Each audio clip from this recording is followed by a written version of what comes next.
Buenas tardes. Mil disculpas, estaba viendo yo unos asuntos que tienen que ver con la próxima solar, entonces lamentablemente no pude estar aquí a la hora de inicio de nuestra sesión, no pude oír la participación completa de Carlos, ¿no? Con el cual necesito platicar muchas cosas, ¿no? Pero bueno, el trabajo que le voy a presentar hoy tiene que ver con la misma investigación de la que he estado hablando en las últimas intervenciones, tanto en coloquio de investigación como en el seminario que tenemos mensualmente, que tiene que ver con este proyecto acerca de el papel que es algunos personajes que se identifican con el bando liberal, y esto es en un ámbito, en un espectro muy amplio, tanto en México como en Ecuador, dan a la cuestión, al tema religioso dentro de su modelo de sociedad.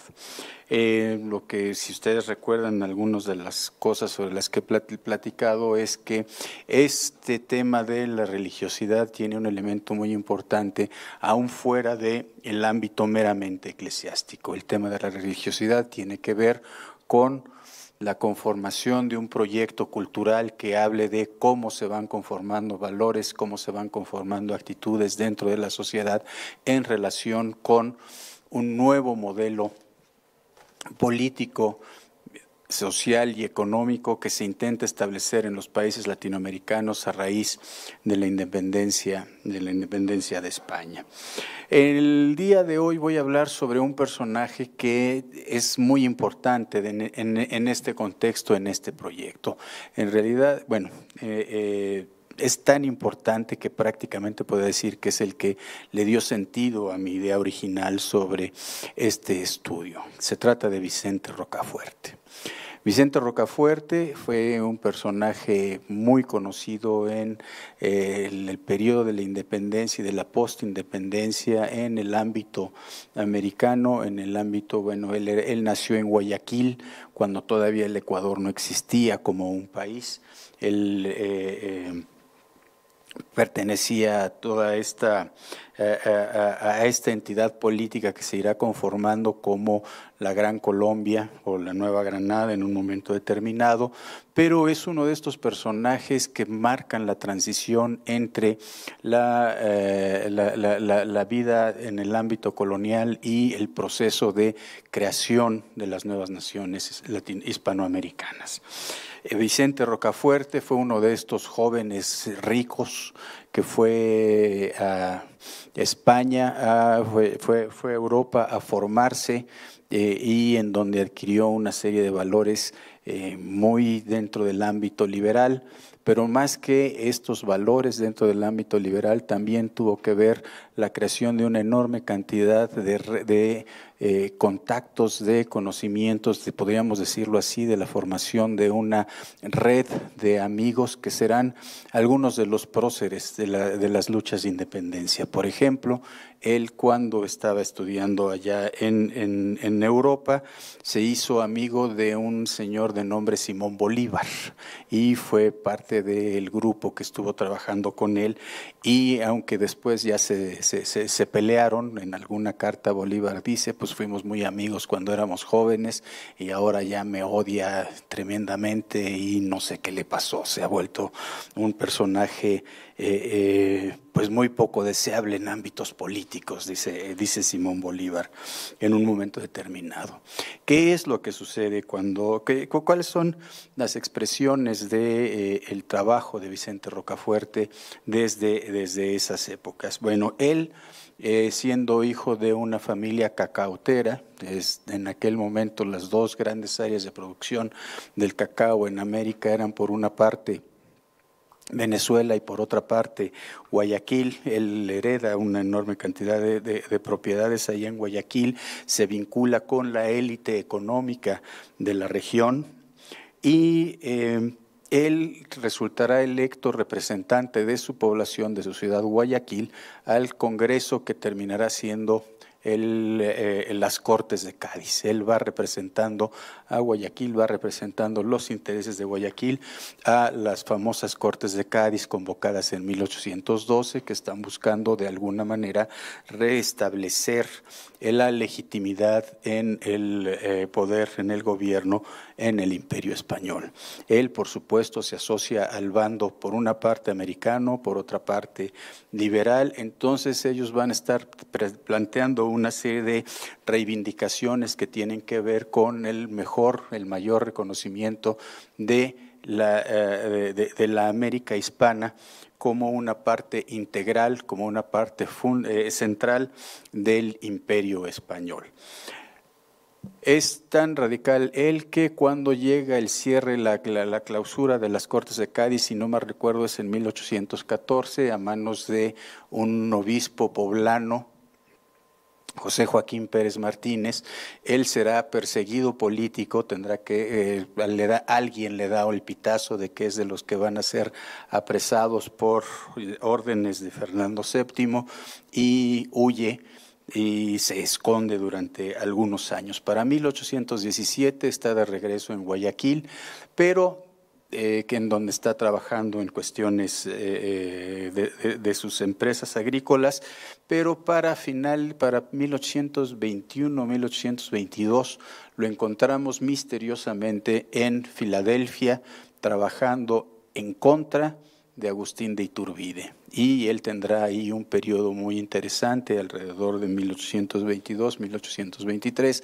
haciendo lobbying político en los Estados Unidos para hablar en contra de Agustín de Iturbide, de la idea de un imperio mexicano, pero, y un elemento muy importante, ahí se estará vinculando con el tema de la educación como un instrumento fundamental en la construcción del nuevo proyecto americano. Aquí tendríamos que recordar que Vicente Rocafuerte por aquella época afirmaba como un americano libre. Era la manera en que él se autoadscribía. ¿Y cuáles son los elementos que él va a intentar aportar en este proceso de construcción?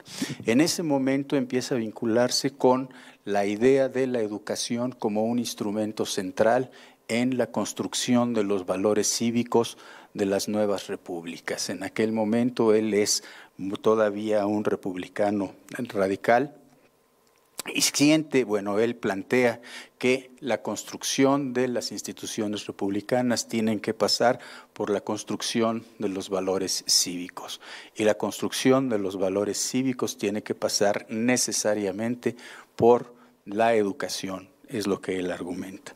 Eso le lleva a vincularse con una sociedad, con una asociación británica que se llama la Sociedad Británica y Extranjera de Escuelas. Es una sociedad que está fundada por Joseph Lancaster, el creador del sistema monitorial de educación, y esto le va a permitir, esa sociedad va a ser la que va a impulsar de una manera muy importante, tanto en Inglaterra como en los países, en islas del Caribe, el trabajo educativo de ese sistema, que era un sistema muy práctico en términos de que era muy barato. El sistema llamado monitorial reunían a muchísimos niños dentro de un salón de clase que eran conducidos por los alumnos de mayores capacidades que se habían adelantado un poco en el proceso de enseñanza-aprendizaje para enseñarles primero a leer y después a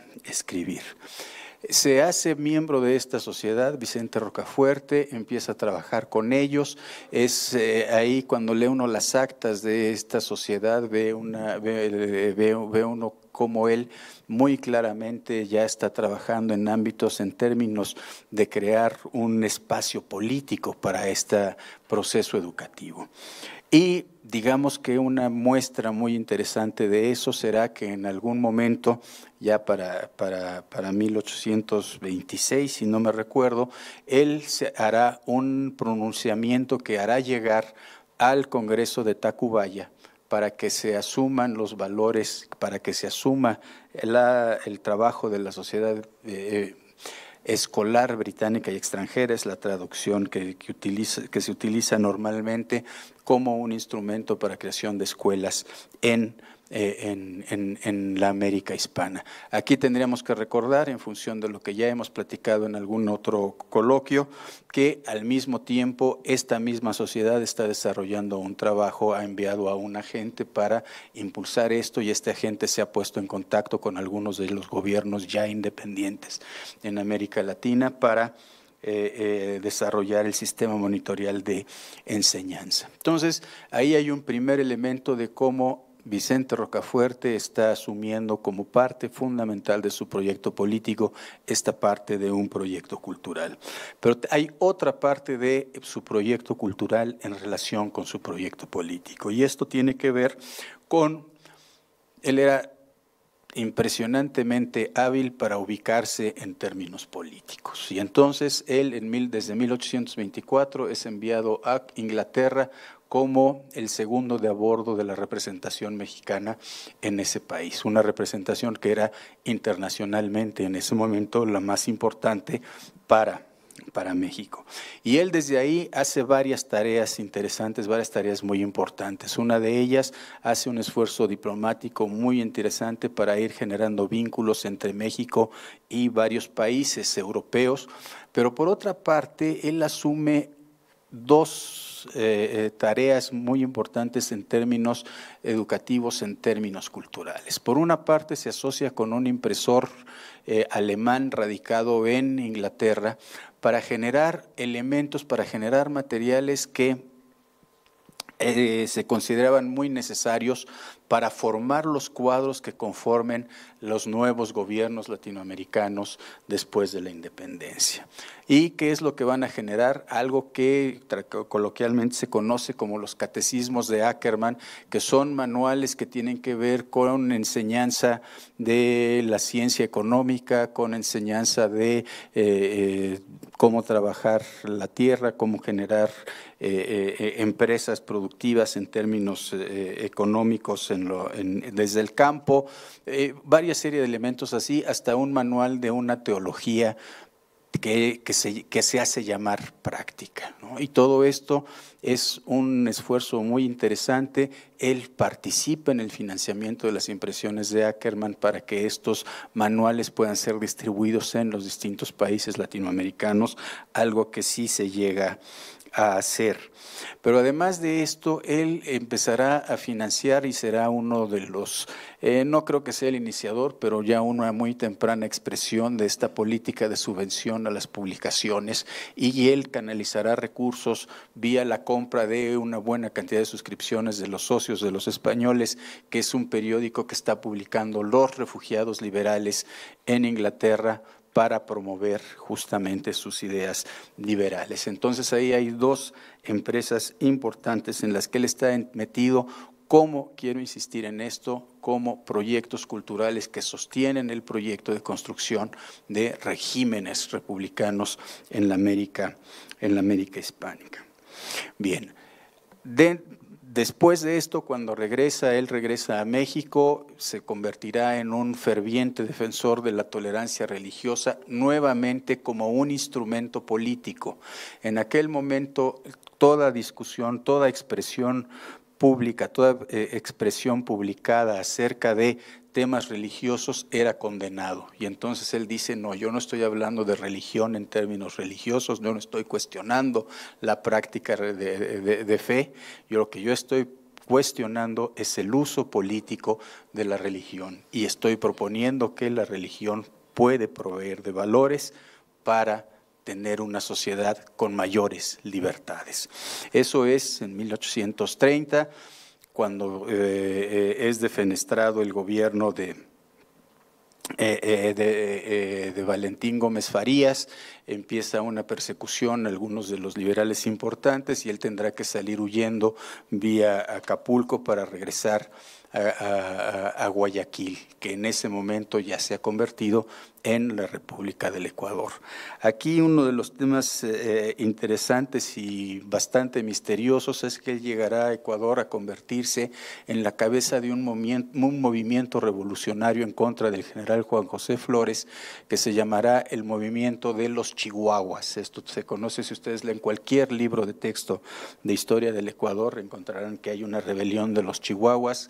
Vicente Rocafuerte se incorpora como el líder de este movimiento y cuando menos nos damos cuenta ya logró un acuerdo con Juan José Flores, ya son muy amigos ambos, uno que está representando el poder serrano y otro que está representando el poder de costeño de Guayaquil, y Vicente Rocafuerte asciende al poder a la presidencia del Ecuador. Cuando nosotros revisamos la correspondencia que se cruza entre ambos personajes, es muy claro que es un acuerdo político, que se tratan uno y otro con un cuidado verdaderamente significativo. No hay que decir ninguna frase fuera de lugar, no hay que expresar nada que pueda desagradar al otro, y eso se ve, por ejemplo, en el momento en que Vicente Rocafuerte está pidiéndole a Juan José Flores que se le dé un nombramiento a alguien a quien él desea promover,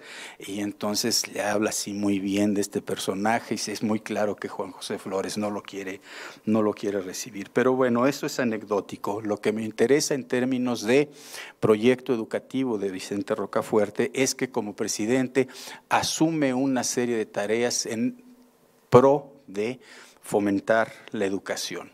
En primer lugar, como es bastante anticlerical en ese momento, él lo que decide es de alguna manera recuperar las instituciones educativas que tenía el clero católico, las recupera y las trata de reformar. La idea ahí es nuevamente generar una visión liberal, una visión moderna de la educación. Y uno de los temas importantes, por ejemplo, ahí es también que él va a empezar a fortalecer la educación femenina. Él está planteando la necesidad de que hay que leer y que al leer hay que generar nuevos valores y que esto abarca tanto a varones como a mujeres. Ahí nuevamente se asocia con alguna sociedad británica. En este caso será con un agente de la Sociedad Bíblica Británica y Extranjera, ya platiqué también con ustedes acerca de esto, que se llama William Wheelwright, que es también distribuidor como James Thompson, de lo que platiqué la vez anterior. William Wheelwright, que es un distribuidor de Biblias y le encarga a él la educación, la modernización de la educación de los niños ecuatorianos. ¿Por qué le interesa la educación? ¿Qué es lo que cree que esto puede solucionar? Si ustedes leen cualquier biblioteca de Vicente Rocafuerte, se darán cuenta de que se va a decir que era una persona de ideas liberales, pero que él era muy conservador. Y de hecho, él en alguna de sus cartas a Juan José Flores dice, palabras textuales, hay que gobernar con mano de hierro en guante de terciopelo, ¿no? Hay que hacer esto. Algunos que se han dedicado a hacer un poco revisión de cuáles son las características de su gobierno, dicen que fusiló a muchísima gente, muchísima más de la que llegó a fusilar Gabriel García Moreno, quien en los años 60 se convirtió así como en el epítome del gobernante conservador, dictatorial en el Ecuador. Pero ¿qué es lo que hay atrás de esto? Lo que podríamos pensar, y no lo estoy justificando, la desesperación de ver una característica que de repente existe en nuestros países: el uso de la ley para defender los intereses particulares. Y dice, no es el problema, en ese momento no está hablando de que el problema sea que la ley está defendiendo los intereses particulares, sino que la ley se manipula y se sacan las ventajas para poder sacar las ventajas personales y las ventajas particulares. Y ese es uno de los elementos que él dice, bueno, pues esto nos está haciendo un enorme daño como sociedad, porque no nos podemos plantear ningún proyecto político ni de transformación social si lo que estamos haciendo es que con nuestra legislación lo que acabamos haciendo es proteger los intereses personales. Hay otro elemento también muy importante que trasciende a través de la correspondencia que él tiene con el general Juan José Flores, que es el hecho de, digámoslo así, en una sociedad sumamente segregada, en una sociedad netamente colonial, en una sociedad bastante racista, lo que él dice es: necesitamos transformar los mecanismos de presencia y crecimiento de los individuos dentro de las sociedades. No podemos seguir pensando que los criterios para que alguien pueda tener una posibilidad de crecimiento, de ascenso social dentro de nuestro país, sea el apellido, sean algún título nobiliario heredado, ni nada que se le parezca. Tenemos que transformar, tenemos que cambiar el énfasis de el privilegio social obtenido por el lugar en donde se nació, por crear el prestigio, crear la buena posición social a partir de las características que pueda desarrollar cada individuo a través del proceso educativo. Y me parece que ahí está entonces el elemento que va a vincular estos proyectos educativos con la idea de transformación política y social. La educación como un instrumento que sirva para transformar a los individuos que a su vez van a transformar la sociedad. Por supuesto, esto es una visión totalmente decimonónica. Y me daré una extrapolación, dice Carlos, y puede que diga bien. Efectivamente, los liberales del siglo XIX no querían proteger a los grupos sociales como los indígenas o como los negros. La propuesta que ellos estaban haciendo era la propuesta de transformar su visión del mundo, transformar su manera de entender su inserción y su desarrollo personal a través de la creación de intereses individuales, de intereses personales. Y el ejemplo que en la segunda mitad del siglo XIX se verá muy claro, bueno, desde la primera mitad del siglo XIX, ya las memorias de Porfirio Díaz lo dejan muy bien, sería Benito Juárez, ¿no? Justamente cuando Díaz conoce a Juárez en el Liceo Científico y Literario, ¿así se llamaba? En el Instituto, sí, el Instituto de Ciencias y Artes, una de las cosas que le llama la atención de Benito Juárez es, por una parte, su preparación, por otra parte, el lugar al que ha llegado en la sociedad. Él en ese momento ya era gobernador del estado, ¿no? Sino la sencillez y el trato horizontal que tenía con los estudiantes del instituto. Pero regreso a mi tema. Entonces, quiero insistir en esta idea. Vicente Rocafuerte de alguna manera representa con toda claridad este proyecto cultural de crear valores, de crear elementos para formar una nueva sociedad. Ahora, también lo tengo que decir, si nosotros vemos la actuación de Rocafuerte, por una parte empezamos a tener ese tipo de dudas, pero también cuando tratamos de ver su desempeño como gobernante y los criterios con los que va tomando decisiones en ese sentido, también tiene sus, digámoslo coloquialmente, sus asegúnes. Por ejemplo, es muy interesante cuando él, lo que sucede en su relación con México, cuando él escribe su tratado sobre la tolerancia religiosa, es sometido a juicio y quien le defiende es Juan de Dios Cañedo. Juan de Dios Cañedo, a mí un personaje muy interesante que procede de Guadalajara, es quien lo defiende, a final de cuentas logra el éxito y es absuelto Vicente Rocafuerte en ese juicio. Cuando en los años 30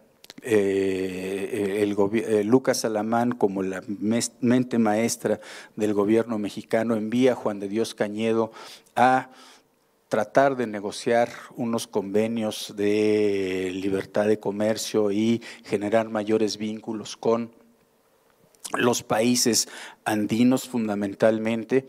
Vicente Rocafuerte, siendo el gobernante, por una parte le está diciendo, bueno, sí, déjame ver, y nada más le va dando largas al asunto de el acuerdo que puedan tener, pero por otro lado está publicando en su periódico oficial La Balanza que eso no puede suceder, porque estaría atentando en contra de los intereses de Guayaquil, ¿no? Entonces es digamos una figura que va haciendo, que va teniendo claroscuros en este sentido. Sin embargo, a pesar de eso, el proyecto como tal es un proyecto que es muy interesante, que llega a tener un impacto significativo en los países latinoamericanos y que de alguna manera marcó una pauta que a lo largo del siglo XIX fue generando un par de generaciones, cuando menos muy interesantes, que participaron en la vida pública, que fueron parte de la creación de nuevas instituciones, pongámoslo entre comillas, modernas dentro de nuestros países, pero sobre todo creando actitudes y valores dentro de la población que pudieran vivir de acuerdo con esos intereses. Esto si le creemos a Gabino Barreda en su oración cívica de 1867. En fin, lo dejo hasta aquí y para que después podamos platicar un poco más. Gracias, maestro Rubén.